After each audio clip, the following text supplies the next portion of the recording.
गोलापुर नगर में सोहन नाम का व्यापारी अपने परिवार के साथ बड़े से घर में रहता था। वो लोगों को ठग कर पैसे कमाता।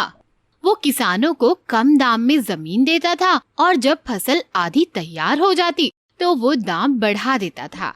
देखो किसान, या तो तुम मुझे जमीन के 30,000 रुपये और दोगे, वरना अपनी फसल मेरी जमीन से हटा लो। कोई और आदमी मुझे जमीन के ज्यादा दाम दे रहा है। लेकिन मालिक, हमारी बात तो पहले 20,000 में हुई थी ना। मैं वो सब नहीं जानता। अब मुझे जमीन के ज्यादा पैसे चाहिए, वरना तुम्हारी फसल में हटा रहा हूँ। मालिक, ऐसा मत करो, हम भूखे मर जाएंगे। फसल भी आधी तैयार हो गई है। अब अगर फसल तोड़ देंगे तो सब बेकार हो जाएगा। मैं कहीं से पैसे लेकर दे देता हूँ आपको। वो कहते हैं ना कि एक ना एक दिन पाप का घड़ा तो भर ही जाता है। बस फिर क्या था, उसके पापों का घड़ा भी भर गया और एक दिन आसमान में बिजली कड़की। आसमान से एक भैंस तूफान की तरह जमीन पर आई। भैंस दिखने में भैंस नहीं, एकदम जेंटलमैन जैसी थी। चश्मा, सूट बूट और टाई लगाए हुए थी। वहाँ के लोग उस भैंस को देखकर हैरान रह गए। उनकी आंखें फटी की फटी रह गईं, क्योंकि उन्होंने कभी ऐसी भैंस देखी ही नहीं थी, खास करके 2 पैरों पर चलने वाली भैंस। क्या भाई लोग, कैसे हो? भैंस को इंसानों की तरह बोलते देखकर सबके तो होश ही उड़ गए। मुंह बंद कर ले मुन्ना, वरना मक्खी घुस जाएगी। भैंस मस्ती में आगे चलती रहती है। एक औरत अपने पति को मार रही होती है। अरे वाह, देश में नारियों का तो भविष्य उज्जवल है।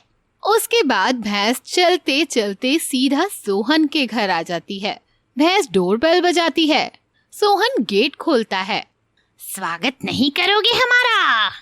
सोहन उसे ऊपर से नीचे तक देखता है और फिर अपनी आंख मलने लगता है। ये क्या है? कहीं मैं सपना तो नहीं देख रहा?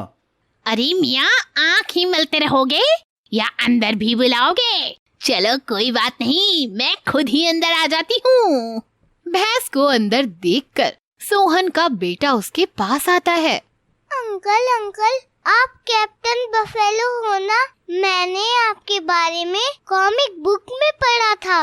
अरे वाह बच्चे, तुम तो काफी होशियार लगते हो। अनजान आवाज सुनकर सोहन की बीवी आती है और भैंस को इस तरह देखकर बेहोश हो जाती है। लो, भाभी जी तो बेहोश हो गई। चलो कोई बात नहीं, अभी होश में ला देते हैं। भैंस जादू करती है और सोहन की बीवी को होश आ जाता है। हे भगवान, ये क्या हो रहा है? ऐसा तो पहली बार देखा है मैंने। मम्मी, ये कैप्टन बफेलो है जिनकी मैं कॉमिक पढ़ता हूँ। अरे लेकिन वो सब बातें तो सिर्फ काल्पनिक होती हैं। असलियत में ऐसा कुछ नहीं होता।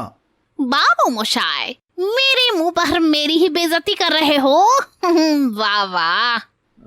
देखो, तुम जो भी हो, चुपचाप मेरे घर से निकल जाओ। सोहन भैंस का हाथ पकड़कर उसे बाहर निकालने लगता है। अच्छा बेटा, बाप से बदतमीजी? हाँ, बाप से बदतमीजी? बाप से बदतमीजी करोगे? मत मारो मेरे पति को, मत मारो। बहुत मार लिया आपने। क्यों मार रही हो मेरे पति को? हैं? प्रेम रतन पति पायो? चल छूटी, अभी कहाँ मारा? अभी तो मैंने स्टार्ट किया है। भैंस जादू करती है और सोहन को गधा बना देती है। ये लो, हमने इन्हें मार मार के गधा बना दिया। नहीं, मेरा मतलब पहले मारा फिर गधा बनाया। देखो बेटा सोहन पापड़ी, ये जो घर है ना तुम्हारा, ये घर हमारी जमीन पर बना है। अब या तो तुम हमें जमीन के 80 लाख दे दो, वरना मैं तुम्हारे घर को यहाँ से हटा देती हूँ। अरे ये तो अभी तक गधा ही बना हुआ है, ये कुछ समझा भी होगा या नहीं? रुको, दोबारा से इसे इंसान बनाते हैं। भैंस उसे जादू से वापस इंसान बना देती है। हाँ तो भाई सोहन, मैं कह रही थी कि तुम्हें। मैं सब समझ गया हूँ। मेरे पापों की सजा है ये। मैंने जितने लोगों को भी ठगा है, मैं उन सब के पैसे वापस कर दूंगा और आगे से कभी किसी को नहीं ठगूंगा। ईमानदारी से जीऊंगा। हैं? अब आई ना अकल ठिकाने पर बरखुदार की। उसके बाद सोहन अगले दिन सभी लोगों को अपने घर बुलाकर उन सभी लोगों को पैसे देता है और हाथ जोड़कर माफी मांगता है। अरे वाह मुरारी, तू तो सच में हीरो बन गया। हा।